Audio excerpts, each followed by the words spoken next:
Magandang araw mga bossing. Another day, another information po ang aking ibabahagi sa inyo. So yun nga mga bossing, dumating na po yung ating plaka, yung bagong plaka.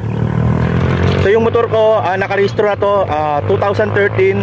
So may bagong ipinatutupad ngayon ng LTO na bagong plaka. So ito na yun, dumating kulay puti. Kasi yung luma kong plaka kulay green. So sa mga hindi pa po nakakaalam kung paano makukuha itong bagong plaka sa inyong mga lumang motor, pumunta lang po kayo sa Google Chrome at pumunta sa LTO tracking. Yon, i-type nyo lang po yung plate number nyo at lalabas na doon kung saan nyo pwedeng makuha ang inyong bagong plaka, kung saan nakarehistro. So syempre, pag kinuha mo to, may dagdag na bayad. Syempre, kung ayaw mong pumunta at maabala, pwede mo naman ipa-deliver. So additional fee na naman po yun. Ganun po yung ginawa ko.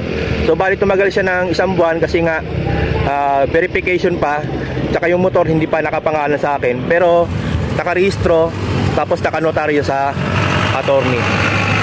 So ayan mga bossing, yung aking lumang plaka na kulay green, tapos ito yung bagong dating na bagong plaka na kulay puti.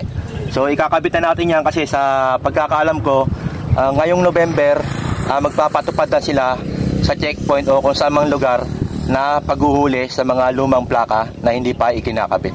Alright.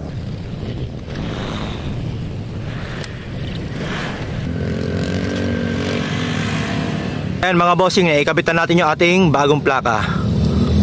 So yun lang mga bossing, sana nakatulong itong video ito na ibinahagi ko po sa inyo. At siyempre sa ating mga lahat na riders, ride safe po tayo. Tandaan po natin, kada lalabas po tayo ng kalsada, dapat kumpleto ang ating mga requirements.